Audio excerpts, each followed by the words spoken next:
नमस्कार। दोपहर समाचार में आपका स्वागत है।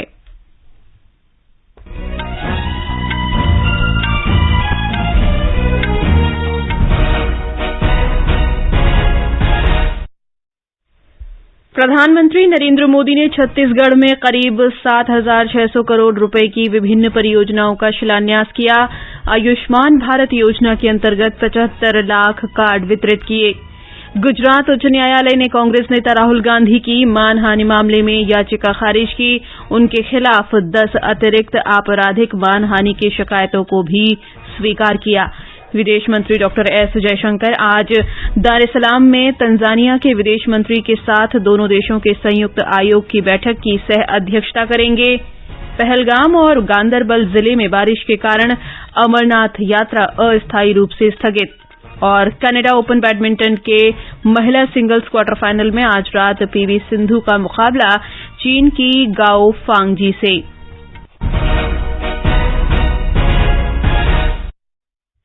दोपहर समाचार के साथ मैं जागृति शर्मा।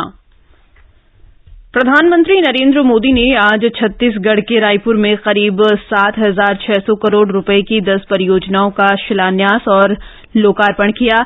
इनमें रायपुर धनबाद और रायपुर विशाखापट्टनम आर्थिक गलियारा शामिल है। ये परियोजनाएं मुख्य रूप से सड़क और रेल संपर्क बढ़ाने तथा आधारभूत सुविधाओं के विकास से संबंधित हैं। प्रधानमंत्री ने कहा कि इन परियोजनाओं की शुरुआत से छत्तीसगढ़ के जनजातीय इलाकों में विकास की नई यात्रा शुरू होगी। छत्तीसगढ़ को 7,000 करोड़ रुपए से अधिक की परियोजनाओं का उपहार मिल रहा है। ये उपहार इंफ्रास्ट्रक्चर के लिए है, कनेक्टिविटी के लिए है, छत्तीसगढ़ के लोगों का जीवन आसान बनाने के लिए है, यहाँ की स्वास्थ्य सेवाओं को बेहतर बनाने के लिए है। भारत सरकार के इन प्रोजेक्ट से यहाँ रोजगार के अनेकों नए अवसर भी बनेंगे। यहाँ के धान किसानों, खनिज संपदा से जुड़े उद्यमियों और टूरिज्म को भी इन प्रोजेक्ट से बहुत लाभ मिलेगा। प्रधानमंत्री ने कहा कि छत्तीसगढ़ के ऐसे आकांक्षी जिले जिन्हें कभी पिछड़ा समझा जाता था, आज उन्हीं जिलों में भारत सरकार के नेतृत्व में विकास की नई गाथा लिखी जा रही है। यहाँ छत्तीसगढ़ में भी ऐसे कितने ही जिले हैं। भाजपा सरकार ने ऐसे जिलों के विकास को अपनी प्राथमिकता में रखा। हमने इन्हें आकांक्षी जिला, एस्पिरेशनल डिस्ट्रिक्ट घोषित किया है। आज इन जिलों में विकास की एक नई गाथा लिखी जा रही है। बीजापुर हो, सुकमा हो, दंतेवाड़ा हो, सभी आकांक्षी जिले विकास के पैरामीटर्स में अच्छा काम कर सके, इसके लिए भारत सरकार भरपूर मदद कर रही है। श्री नरेंद्र मोदी ने कहा कि बीते 9 वर्षों में भारत सरकार ने रेल, सड़क और दूरसंचार सहित हर तरह की संपर्क सुविधा बढ़ाने के लिए अभूतपूर्व कार्य किया है। इससे विकास के साथ रोजगार के नए अवसर भी सृजित हो रहे हैं। प्रधानमंत्री ने आज रायपुर में 2 राष्ट्रीय राजमार्ग परियोजनाएं राष्ट्र को समर्पित की। 3 अन्य राष्ट्रीय राजमार्ग परियोजनाओं का शिलान्यास भी किया। उन्होंने कोरबा स्थित इंडियन ऑयल के LPG bottling plant, Raipur Khariar road rail line की दोहरीकरण परियोजना तथा केवटी अंतागढ़ नई रेल लाइन परियोजना को भी राष्ट्र को समर्पित किया। श्री मोदी ने अंतागढ़ से रायपुर के बीच नई रेल सेवा का उद्घाटन करने के साथ ही आयुष्मान भारत योजना के अंतर्गत 75 लाख कार्डों के वितरण कार्य का भी शुभारंभ किया।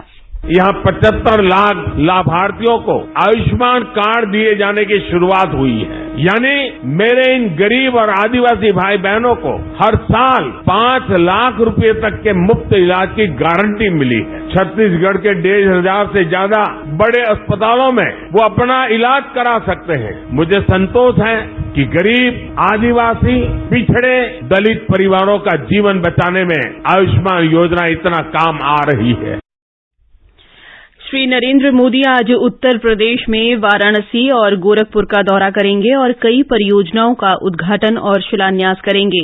हमारे संवाददाता ने बताया है कि प्रधानमंत्री गोरखपुर रेलवे स्टेशन से 2 वंदे भारत एक्सप्रेस रेलगाड़ी को भी रवाना करेंगे। प्रधानमंत्री हिंदू धार्मिक ग्रंथों के विश्व के सबसे बड़े प्रकाशक गीता प्रेस के शताब्दी वर्ष के समापन समारोह को संबोधित करेंगे। श्री मोदी चित्रमय शिव पुराण ग्रंथ का विमोचन करेंगे, जिसे विशेष रूप से इस अवसर के लिए तैयार किया गया है। प्रधानमंत्री गीता प्रेस में लीला चित्र मंदिर भी जाएंगे। प्रधानमंत्री का ये दौरा इसलिए भी विशेष है क्योंकि हाल ही में गीता प्रेस को वर्ष 2021 का गांधी शांति पुरस्कार देने की घोषणा की गई है। प्रधानमंत्री गोरखपुर रेलवे स्टेशन के पुनर्विकास कार्य की आधारशिला भी रखेंगे, जो लगभग 498 करोड़ रुपए की अनुमानित लागत से तैयार होगा। प्रधानमंत्री गोरखपुर लखनऊ और जोधपुर अहमदाबाद साबरमती वंदे भारत एक्सप्रेस ट्रेनों को हरी झंडी दिखाएंगे। वहीं वाराणसी में प्रधानमंत्री 12,100 करोड़ रुपए से अधिक की कई विकास परियोजनाओं का उद्घाटन और शिलान्यास करेंगे। श्री मोदी राष्ट्र को 3 रेलवे लाइन भी समर्पित करेंगे, जिनका विद्युतीकरण या दोहरीकरण का कार्य पूरा हो चुका है। ये उत्तर प्रदेश में रेलवे लाइनों के 100% विद्युतीकरण के पूरा होने का प्रतीक होगा। प्रधानमंत्री वाराणसी में मणिकर्णिका और हरिश्चंद्र घाट के पुनर्डिजाइन और पुनर्विकास की आधारशिला भी रखेंगे। श्री मोदी शाम में संसदीय क्षेत्र में भाजपा पदाधिकारियों और कार्यकर्ताओं के साथ बैठक भी करेंगे। आकाशवाणी समाचार के लिए गोरखपुर से आदित्य शुक्ला। केंद्रीय वाणिज्य और उद्योग मंत्री पीयूष गोयल ने आज कहा कि पिछले 9 वर्षों में फ्रेजाइल 5 अर्थव्यवस्था से 5वीं सबसे बड़ी अर्थव्यवस्था बनने में भारत में एक महत्वपूर्ण बदलाव आया है। प्लास्टिक उद्योग के विकास के दूसरे प्रौद्योगिकी सम्मेलन को संबोधित करते हुए केंद्रीय वाणिज्य मंत्री ने कहा कि भारत विश्व में तीसरी सबसे बड़ी अर्थव्यवस्था बनने की राह पर है। ये समाचार हमारी वेबसाइट newsonair.com/hindi और हमारे mobile app news on AIR पर भी उपलब्ध हैं। दोपहर समाचार में आपका फिर स्वागत है। गुजरात उच्च न्यायालय ने आज कांग्रेस नेता राहुल गांधी की मोदी सरनेम टिप्पणी से संबंधित मानहानि मामले पर उनकी याचिका खारिज कर दी। गुजरात उच्च न्यायालय ने श्री गांधी के विरुद्ध 10 अतिरिक्त आपराधिक मानहानि की शिकायतों को भी स्वीकार किया। न्यायाधीश हेमंत प्रच्छक की पीठ ने आज ये अंतिम फैसला सुनाया। पीठ ने उनकी दोष सिद्धि पर रोक लगाने से इनकार कर दिया। पीठ ने भाजपा नेता पूर्णेश मोदी द्वारा दायर मानहानि याचिका में सूरत की स्थानीय अदालत द्वारा श्री गांधी को दी गई 2 वर्ष की जेल की सजा को समाप्त करने से भी इनकार कर दिया। भारतीय जनता पार्टी ने मानहानि के मामले में कांग्रेस नेता राहुल गांधी की ओर से उनकी सजा पर रोक लगाने की मांग को लेकर दाखिल याचिका को खारिज करने के गुजरात उच्च न्यायालय के निर्णय का स्वागत किया है। नई दिल्ली में मीडिया से बातचीत में भाजपा प्रवक्ता रविशंकर प्रसाद ने कहा कि कांग्रेस नेता दूसरे नेताओं और संगठनों के खिलाफ अपनी टिप्पणियों के कारण मानहानि के 10 मामलों का सामना कर रहे हैं। इस बीच कांग्रेस ने कहा है कि वो न्यायालय के फैसले का अध्ययन करेगी और सभी उपलब्ध कानूनी विकल्पों का भी पता लगाएगी। अर्बन 20 महापौर शिखर सम्मेलन आज 2 शहरों अहमदाबाद और गांधीनगर में शुरू हुआ। गुजरात के मुख्यमंत्री भूपेंद्र पटेल तथा आवास और शहरी कार्य राज्य मंत्री कौशल किशोर ने कार्यक्रम का उद्घाटन किया। बैठक का आयोजन गांधीनगर स्थित महात्मा मंदिर में किया जा रहा है। इस अवसर पर शहरी कार्य राज्य मंत्री कौशल किशोर ने कहा कि पिछले 9 वर्षों में शहरों में अभूतपूर्व परिवर्तन आया है और वे विकास के मॉडल बन गए हैं। पूरे देश में लगभग 4900 शहर गार्बेज फ्री बनाने का टारगेट आदरणीय प्रधानमंत्री जी ने स्वच्छ भारत मिशन के तहत और सुविधाएं उपलब्ध कराने के लिए अमृत 2.0 को लॉन्च करने का काम भी आदरणीय प्रधानमंत्री जी ने किया। U20 हमारे शहरी विकास के अनुभवों और चुनौतियों के सफल समाधान को प्रदर्शित करने का एक बेहतर अवसर है। अर्बन 20 में होने वाले विचार विमर्श आगे शहरी विकास के एजेंडे की दिशा निर्धारित करने में ये जो कार्यक्रम है निश्चित तरीके से ये आयोजन एक अहम भूमिका निभाने का काम करेगा। विदेश मंत्री डॉक्टर सुब्रमण्यम जयशंकर ने भारतीय समुदाय के साथ दार ए सलाम की अपनी यात्रा के उद्देश्य को साझा करते हुए भारत और तंजानिया के सूचना प्रौद्योगिकी मिशन के महत्व का उल्लेख किया। उन्होंने कहा कि भारत तंजानिया का सूचना प्रौद्योगिकी मिशन आज इस देश की कुछ अत्यधिक महत्वपूर्ण प्राथमिकताओं को संबोधित करता है। श्री जयशंकर ने कहा कि तंजानिया प्रशिक्षण और क्षमतावर्धन में भारत का सबसे बड़ा अफ्रीकी साझेदार है। विदेश मंत्रालय ने बताया कि दार ए सलाम में मंत्रिमंडल के कई मंत्रियों सहित तंजानिया के शीर्ष नेतृत्व और वहां के विदेश मंत्री के साथ 10वें भारत तंजानिया संयुक्त आयोग की बैठक की सह अध्यक्षता करेंगे। उन्होंने भारत संसदीय मित्रता समूह के सदस्यों के साथ मुलाकात की। श्री जयशंकर भारत तंजानिया व्यवसाय बैठक का शुभारंभ करेंगे। श्री जयशंकर दार ए सलाम में स्वामी विवेकानंद की मूर्ति का अनावरण भी करेंगे। श्री जयशंकर की 4 दिवसीय आधिकारिक तंजानिया यात्रा कल समाप्त होगी। केंद्रीय मत्स्य पालन राज्य मंत्री एल मुरुगन ने कहा है कि नरेंद्र मोदी की सरकार ने मत्स्य पालन और इससे संबंधित गतिविधियों के महत्व को स्वीकार किया और इसके लिए एक अलग मंत्रालय बनाया। चेन्नई में तमिलनाडु मत्स्य पालन विश्वविद्यालय के 8वें दीक्षांत समारोह में श्री मुरुगन ने कहा कि देश में मत्स्य पालन उद्योग के विकास के लिए सरकार ने 38,000 करोड़ रुपए आवंटित किए हैं।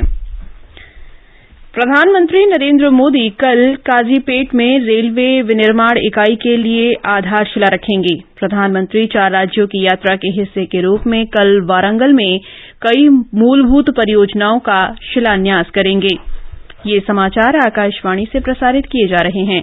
ताजा समाचार जानने के लिए आप हमारे Twitter handle @AIR News Hindi को फॉलो कर सकते हैं। ये आकाशवाणी है। कश्मीर घाटी में आज सुबह गांदरबल जिले में बालतल और अनंतनाग जिले में नुनवान पहलगाम मार्गों पर हुई तेज बारिश के कारण प्रशासन ने अमरनाथ यात्रा को अस्थायी तौर पर रोक दिया है। अधिकारियों ने बताया कि यात्रा मार्गों पर मौसम ठीक होने के बाद ही यात्रा बहाल की जाएगी। इस बीच अनुसूचित अनुज्ञा पत्र रखने वाले 300 से अधिक यात्रियों को जम्मू में तत्काल पंजीकरण कराने के बाद वैध अनुज्ञा पत्र दिए गए हैं। इन लोगों को ट्रैवल एजेंसियों ने सही दस्तावेज उपलब्ध नहीं कराए थे। केरल में मौसम विभाग ने आज कन्नूर और कासरगोड जिलों में ऑरेंज अलर्ट जारी किया है। कोट्टायम, एर्नाकुलम, इडुक्की, मलप्पुरम, कोझिकोड और वायनाड जिलों में येलो अलर्ट जारी किया गया है। उत्तराखंड के मौसम विभाग ने अगले 24 घंटों में छिटपुट स्थानों पर तेज वर्षा होने का अनुमान व्यक्त किया है। विभाग ने ऊधम सिंह नगर, नैनीताल और चंपावत जिलों के लिए ऑरेंज अलर्ट जबकि अन्य जिलों के लिए येलो अलर्ट जारी किया है।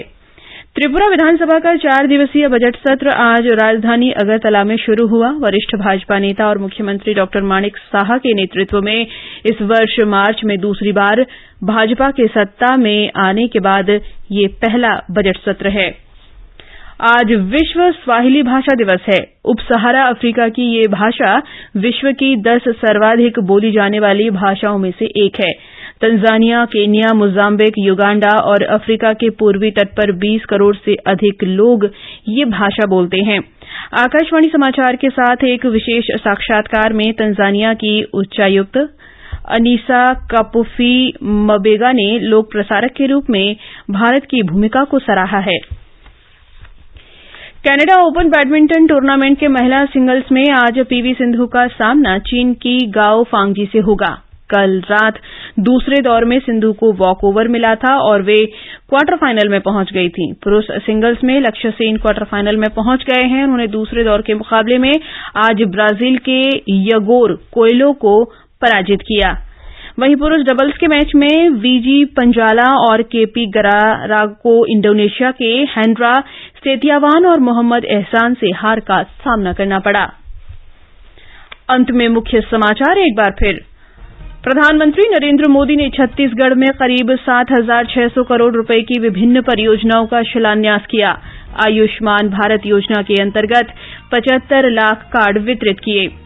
गुजरात उच्च न्यायालय ने कांग्रेस नेता राहुल गांधी की मानहानि मामले में याचिका खारिज की। उनके खिलाफ 10 अतिरिक्त आपराधिक मानहानि की शिकायतों को भी स्वीकार किया। विदेश मंत्री डॉ एस जयशंकर आज दार ए सलाम में तंजानिया के विदेश मंत्री के साथ दोनों देशों के संयुक्त आयोग की बैठक की सह अध्यक्षता करेंगे। पहलगाम और गांदरबल जिले में बारिश के कारण अमरनाथ यात्रा अस्थायी रूप से स्थगित। और कनाडा ओपन बैडमिंटन के महिला सिंगल्स क्वार्टर फाइनल में आज रात पीवी सिंधु का मुकाबला चीन की गाओ फांगजी से। इसके साथ ही दोपहर समाचार का ये अंक समाप्त हुआ। नमस्कार।